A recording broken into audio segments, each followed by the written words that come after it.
porcelanato, MDF, vinílico, quartzo, mármore, granito, madeira, alumínio, aço.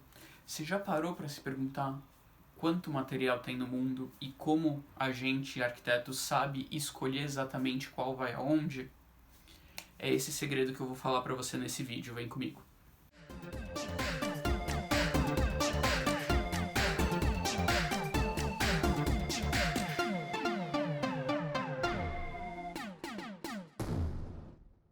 Bom, a escolha de material de acabamento nem sempre é a mais fácil, porque existem muitos conceitos por trás disso. O primeiro é o uso. Cada material tem um espaço diferente para ser usado, tem um uso muito específico. Colocar uma pedra no lugar errado ou colocar a pedra errada pode me dar muito mais dor de cabeça do que um belo resultado final, que é o que a gente foca. O segundo aspecto muito importante, que é o aspecto estético. Os materiais de acabamento servem para embelezar o ambiente ou servem para compor a estética visual desse ambiente. É muito importante que, além do cliente gostar, essa estética visual converse uma com a outra. Não dá para ter materiais muito contrastantes sem ser proposital, isso é, porque senão vai dar uma sensação de não foi pensado, de ambiente jogado de qualquer jeito. E escolher os materiais tem muito de custo. Todo material de acabamento tem um custo. E esse custo precisa ser levado em conta junto com todos esses outros itens para que a gente consiga chegar num resultado final mais interessante, para que alice tudo. Então, vamos lá que eu vou explicar um pouquinho mais como a gente escolhe baseando nos 3 itens. Isso na minha metodologia, claro, tá? Aqui no Estúdio 9x9, as escolhas de material seguem basicamente um fluxograma. Itens que eu vou elencando de mais ou menos importante, e na verdade eles acabam se misturando em algum momento, mas que realmente compõem o ambiente, que realmente compõem essa escolha de material para tornar ele o mais propício para um cliente. O primeiro ponto a analisar sempre é o efeito que eu quero causar. Se eu quero um efeito de cimento queimado, eu sempre vou preferir o cimento queimado original. Se eu quero um efeito de porcelanato, eu sempre vou ir para um porcelanato. Depende muito do efeito que se quer causar. Quando possível, eu sempre prefiro escolher o efeito ideal, escolher o efeito que foi programado para acontecer, ou escolher o efeito original dessa peça. Mas nem sempre é possível. Às vezes, o efeito que eu quero não funciona para aquele material, ou o efeito que eu quero é muito caro. E aí que entram os segundos aspectos. Depois que eu definir exatamente qual efeito eu quero no material e onde ele vai estar, eu vou olhar justamente para onde ele vai estar. Cada material tem um uso específico, tem uma resistência específica. Eu não posso fazer uma bancada de MDF em cozinha, por exemplo, porque muito provavelmente, na primeira vez que alguém lavar a louça, essa bancada vai estufar e vai ficar horrível. Ou eu não posso colocar um piso de madeira, de verdade, madeira laminada no box, porque também vai dar o mesmo problema. Esse chão pode estufar. Em compensação, se eu estou numa área seca, como um quarto, o chão de madeira já pode funcionar muito melhor. São esses pequenos aspectos que a gente sempre analisa. Então, descoberto o efeito, descoberto o local, é onde a gente vai casar qual peça cabe melhor. No caso do box, eu posso ter um efeito amadeirado no meu box, não tem problema nenhum. Ao invés de escolher uma madeira de verdade ou um MDF, eu vou ter que ir atrás de um porcelanato impresso com madeira. Existem de várias marcas no mercado, existem de vários modelos diferentes, com vários tamanhos diferentes. Isso que é o mais legal, todos esses modelos diferentes de porcelanato permitem que a gente crie realmente um efeito muito próximo da madeira de verdade. A grande questão é que o porcelanato é impermeável, por exemplo. Então eu posso colocar ele num box que ele não vai estufar, ele não vai se deteriorar simplesmente por estar ali num lugar errado.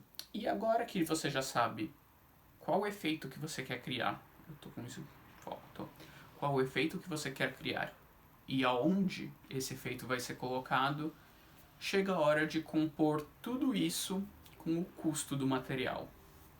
Cada material vai ter seu custo diferente e até o mesmo material vai ter custos diferentes a depender de tiragem, modelos, etc. Por exemplo, porcelanatos amadeirados nesses de régua que realmente imitam madeira e ficam com um efeito legalzinho, podem variar muito de custo entre um e outro.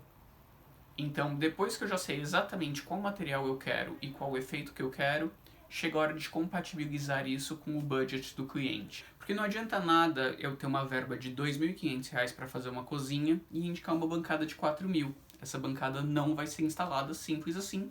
Não tem como, não tem dinheiro. Então, sabendo mais ou menos quanto o cliente quer gastar, sabendo mais ou menos o efeito que eu quero criar e sabendo todas essas características, é onde eu vou conseguir definir exatamente qual material vai mais agradar e compor o custo e poder fazer essa obra toda funcionar.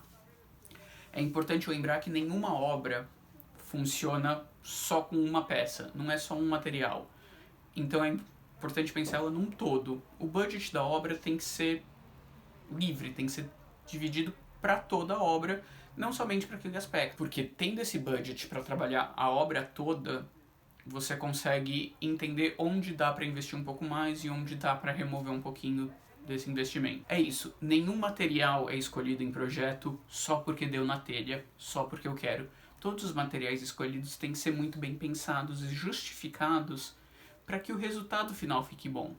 Não adianta nada comprar um material mais barato que não vai te dar o efeito que você quer. Ou então comprar um material mais barato que vai te dar muita manutenção, ou vai estragar muito mais rápido, ou então vai ficar só bonito no dia da instalação, depois nunca mais você consegue aquele efeito. Tem sempre que ser pensado com muito detalhe, com muito carinho, para que a obra aconteça, para que o sonho das pessoas aconteça.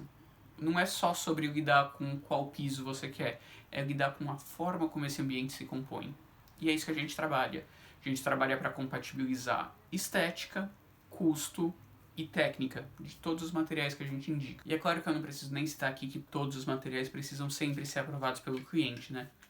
Nem sempre dá pra gente ter um material inteiro. É por isso que a gente tem amostras. Por exemplo, essa daqui, ó, de acabamentos para luminárias. Ou então alguma outra de amostras tipo MDF. Essa é uma delas, eu tenho outras.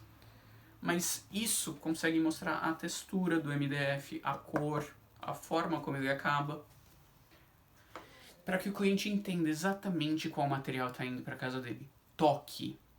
É muito diferente você ver uma foto de um material ou você sentir ele na mão. Tudo é sempre aprovado pelo cliente. Tudo sempre tem que ser aprovado pelo cliente, porque é ele que vai morar lá. Quer um exemplo? Isso é um rodapé. É um rodapé normal, legal, bonito, branquinho. Mas também tem essa opção em verde, né, que também é bem legal. E tem essa meio prateada, ela brilha. Eu posso amar esse brilhante. Pode ser lindo e pode ser exatamente o efeito que eu quiser.